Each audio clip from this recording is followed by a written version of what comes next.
If you're a big swim team and you like to order a lot of gear, maybe you ought to check out Swim Outlet Team Division for these reasons. Swim teams receive a 10% discount on bulk orders. Swim teams or organizations get an 8% commission on referred sales. You'll also like their customization services, which is affordable and available at all times during the year for all team gear. With over 50,000 items in stock, you can get most anything you want. Swim Outlet Team Division. You need to try it out. You'll be glad you did.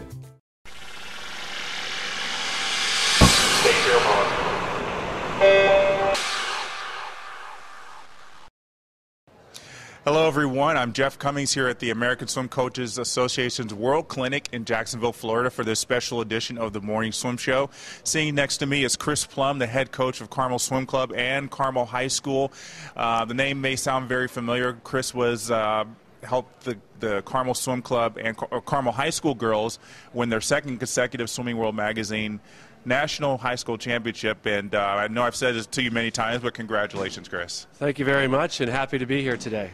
So you're here giving a talk to the coaches here about dry land for age group swimmers. So tell us kind of the salient points of what you're going to be talking about. Well, you know, I think there's some key factors here in that, you know, the dry land program that we do, a couple things is, number one, we do it every day. So we do something on land every day with every athlete we have in the program. And so in the original question we asked, what does an athlete look like when they first walk in the door at 5, 6, 7, 8 years old? And then what do we want them to look like when they're 18? And we really wanted to connect the dots and create a progressive program that started when they first walked in and help them be great athletes when they left. And it's important to think about, too, removing any restrictions that older athletes have at a younger age. And our whole idea was, let's get these kids connected. Let's teach them the things that they're not learning in school today, going through PE. They're not getting as much PE. They're not playing outside as much anymore. And so we felt like we had to bring that to the swim club to teach our swimmers to be athletes. And we call them athletes. We expect them to learn how to move on land. And if you can learn to move on land better, you can learn to move through the water better. And you know, it's a progressive program from beginning to end, and our coaches believe in it. And it's been great, you know, to be here, and I'm excited to talk about it tomorrow. It's probably not an easy thing, though. You talk about getting athletes to be able to move on land. As swimmers, it's not. It's not an easy thing to do, is right. it? No, it's not. And certainly, we all know what. You know, we've seen plenty of swimmers, and there's a reason why you swim, because, you know, you can't play basketball. But we felt like, you know, if you do something every day and you learn how to move your body better on land through movements, through coordination stuff, through core work, knowing, especially people and young athletes going through puberty, if they can learn how to move the right way and know where their arms and feet are and not look like swimmers on land, we feel like you can have an impact. And we felt like, you know, we have had an impact, and we've seen the difference in the pool with the athletes that we get now. Well, obviously a new season has started here. You just wrapped up the long course season with your club. Talk about what the dry land is like right now as everybody's getting back into the water. Well, one of the big points we want to make is have our athletes remain injury-free. The most important ability is availability. So a lot of the things we're doing right now is creating what we call bulletproof athletes, getting their shoulders strong, their scapula strong, their core strong,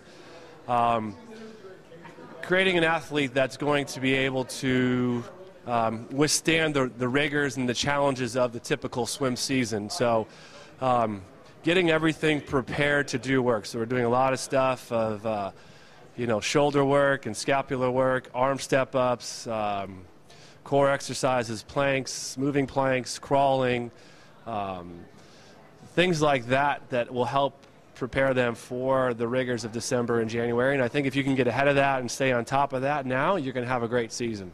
Is this something that you design, or do you have someone that's a strength training coach that kind of helps you with this? Well, I'm going to give a plug to Vern Gambetta. You know, originally we started 5 or 6 years ago, and we were doing stuff on our own, and you know, it was kind of haphazard, like, oh, we're good at this, or this is what we did when we were in college and swimming, and we're like, who can we get to really help us take this another step forward? So We hired Vern Gambetta.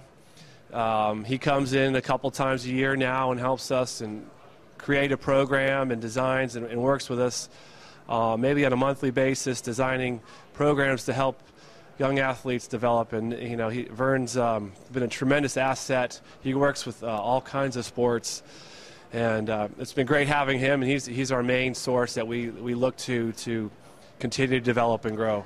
So dryland obviously is a very all-encompassing term. I mean, it could be pretty much anything. Yeah. And especially with high school athletes, this is something that has been a very much discussed topic of when do you start them on any kind of weight training program? Is there any, I know obviously every athlete's different, but is there any time where you sit down and athletes say, okay, now I think we want to start entering into weights? Yeah, and you're right. Dryland means it's a large term. It's all encompassing, and dryland for us is anything that we do on land. So our younger kids, we prepare them to do the weights when they get to high school, and even that is very progressive. It's, I would say, more dumbbells and body weight work than necessarily traditional weight training stuff. But you can do a lot with a dumbbell. We feel it's very safe, but we introduce the weights, I would say, when they get to be a high school athlete. But they've done things in middle school to prepare them to do the work and add the weights when they get to high school. So it's just getting the mechanics of it. Yeah, well, it's learning how to move. Like, you should learn how to do a body weight squat before you do a squat with a weight on your back. You should learn how to do a push-up before you do any kind of pushing with weight over your head. Yeah. You should be able to lunge, and you should learn how to move your body first, because if you can't move your body first, there's no reason to add any external resistance to your body if you don't know how to move your body first the right way. So for us, it's more important to learn how to move your body weight, and once you can move your body weight, then you're free to add resistance. But if you can't do body weight work, then why would you even need or even think about going external resistance? Very true. Do you do anything in terms of yoga and Pilates also? We have components of yoga and Pilates in our program. We do stretching. We do some type of warm-up. We don't have exclusive yoga or Pilates workouts, but I mean, there's elements of yoga and stretching that are evident that's in our program. Yeah. And obviously, there's as hard as you work, there's always going to be that athlete who ends up getting injured, whether it's from dryland or from swimming, and so they have to obviously limit their time in the pool while they're rehabbing. How much of the dryland do you continue if it's not an injury from dryland? Well, I mean, honestly, our injuries are few and far between, so I really don't know what that is. And that was part of the reason we brought in Vern, because before we started doing this, you always had a lane of athletes who were injured and they were kicking or doing whatever. So, this point today, I don't know what that looks like for an athlete who's really injured, who can't do much. But, if they have a shoulder injury, then you're not going to do upper body work, but you should be doing your core and leg work. If their knees hurt, then you stick to the upper body. I think there's always something you can do each and every day to help somebody improve, and there are some limitations with a few athletes, but our goal is to really make them few and far between, and not to have those people. Obviously it's working for you. I mean, Yeah. 2 straight national championships. If you were to look back on this past season, 3 national high school records in the relays and some really great swimming individually, is there any particular dryland thing that you'd say you've done that says this was one facet of our program that was the most successful?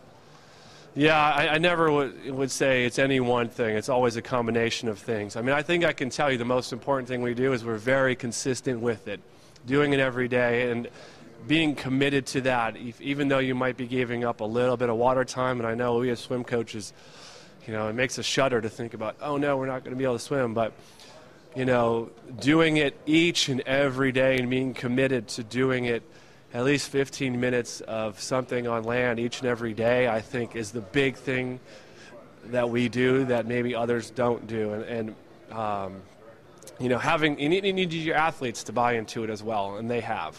Do you also look at this as also a progression towards their college career as well? Absolutely. I think today in the college programs, you're going to do serious dry land and serious weights, and we feel like our athletes are going to be prepared to handle the rigors of a collegiate dry land program and weight room program coming out of Carmel, and they're ready to do more, and they're ready to handle those challenges they face when they get to that college program. Yeah, well, like I said, you can't argue with success, Chris. It's just been amazing to see all the things you guys have been doing over the years. I know this is your 8th year as head coach, and it just gets better and better, and we're looking forward to seeing how you guys continue to improve. And that's all we're trying to do each and every year, get better. That's great. Well, thanks so much for joining us, Chris, and thanks to you as well for watching us here at the ASCA Clinic. I'm Jeff Cummings. Thanks for watching.